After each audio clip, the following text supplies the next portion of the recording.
സംസ്ഥാനത്ത് സ്കൂളുകൾ തുറക്കാൻ ദിവസങ്ങൾ മാത്രം ബാക്കി നിൽക്കെ ആവശ്യത്തിന് അധ്യാപകർ പോലുമില്ലാതെ സർക്കാർ വിദ്യാലയങ്ങൾ. ഹൈസ്കൂൾ വിഭാഗത്തിൽ മാത്രം 5000-ഓളം സ്ഥിര അധ്യാപകരുടെ ഒഴിവുകളാണുള്ളത്. ഒഴിവുകൾ നികത്താൻ പൊതുവിദ്യാഭ്യാസ വകുപ്പ് തയ്യാറാകുന്നതുമില്ല. ഈ വർഷത്തെ സ്കൂൾ അധ്യയനം ജൂൺ 3-ന് ആരംഭിക്കാനിരിക്കെ മിക്ക വിദ്യാലയങ്ങളിലും പല വിഷയങ്ങളും പഠിപ്പിക്കാൻ ആളില്ല എന്നതാണ് അവസ്ഥ. 5864 സ്ഥിര അധ്യാപകരുടെ തസ്തികകളാണ് ഹൈസ്കൂൾ തലത്തിൽ മാത്രം ഒഴിഞ്ഞുകിടക്കുന്നത്. ഒഴിവുള്ള അധ്യാപക നിയമനത്തിലുള്ള നടപടികളും പൊതുവിദ്യാഭ്യാസ വകുപ്പ് സ്വീകരിച്ചിട്ടില്ല. എല്ലാ അധ്യയന വർഷ അവസാനവും നടത്തിയിരുന്ന സ്ഥലം മാറ്റം, സ്ഥാനക്കയറ്റം എന്നിവയും ഇത്തവണ നടന്നില്ല. തെരഞ്ഞെടുപ്പ് പെരുമാറ്റച്ചട്ടം നിലനിൽക്കുന്നതിനാലാണ് സ്ഥാനക്കയറ്റം നടക്കാത്തത് എന്നാണ് വിദ്യാഭ്യാസ വകുപ്പിന്റെ ന്യായീകരണം. എന്നാൽ സെക്രട്ടേറിയറ്റിലെ ചില വകുപ്പുകളിൽ പെരുമാറ്റച്ചട്ടം നിലനിൽക്കെ തന്നെ സ്ഥാനക്കയറ്റം നടക്കുന്നുമുണ്ട്.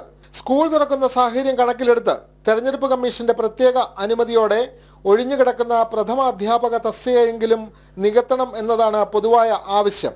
ഇക്കാര്യം വകുപ്പ് മന്ത്രിയോട് ആവശ്യപ്പെട്ടതായി ദേശീയ അധ്യാപക പരിഷത്ത് സംസ്ഥാന പ്രസിഡന്റ് PS ഗോപകുമാർ പറഞ്ഞു. സർക്കാർ ഉടമസ്ഥതയിലുള്ള പൊതുവിദ്യാലയങ്ങൾ ഏതാണ്ട് 6000-ഓളം അധ്യാപകരുടെ തസ്തിക ഒഴിഞ്ഞു കിടക്കുന്നു എന്നുള്ളത് ആശങ്കാജനകമായ ഒരു വസ്തുതയാണ്. സർക്കാർ പ്രൈമറി വിദ്യാലയങ്ങളിൽ ഏതാണ്ട് 600-ഓളം പ്രഥമ അധ്യാപകരുടെ ഒഴിവ് ഉണ്ട് എന്നുള്ളതും പ്രത്യാഘാതം എന്താണെന്ന് വെച്ചാൽ നമ്മുടെ പൊതുവിദ്യാലയങ്ങളുടെ പ്രവേശനോത്സവം അടക്കമുള്ള മുന്നൊരുക്കങ്ങൾ നടത്തുന്ന സമയത്ത് അതിന് നേതൃത്വം കൊടുക്കേണ്ട ഈ പ്രഥമ അധ്യാപകരുടെ ഒഴിവുകൾ പ്രവേശനോത്സവത്തെ അടക്കം താളം തെറ്റിക്കുന്ന ഒരു സാഹചര്യം സംസ്ഥാനത്തുണ്ടാകും. അതേപോലെ തന്നെ കുട്ടികൾക്ക് കഴിഞ്ഞ പ്രൈമറി വിദ്യാലയത്തിലെ മിടുക്കരായ വിദ്യാർത്ഥികൾക്ക് വർഷങ്ങളായിട്ട് സർക്കാർ കൊടുത്തുകൊണ്ടിരിക്കുന്ന LSS USS സ്കോളർഷിപ്പ് അത് ഏതാണ്ട് 5 വർഷമായിട്ട് മുടങ്ങിക്കിടക്കുന്നു എന്നുള്ളത് വളരെ ഗുരുതരമായ ഒരു സംഭവമാണ്. സംസ്ഥാനത്ത് 534 പ്രൈമറി സ്കൂളുകളിൽ പ്രഥമ അധ്യാപകരെയും നിശ്ചയിച്ചിട്ടില്ല.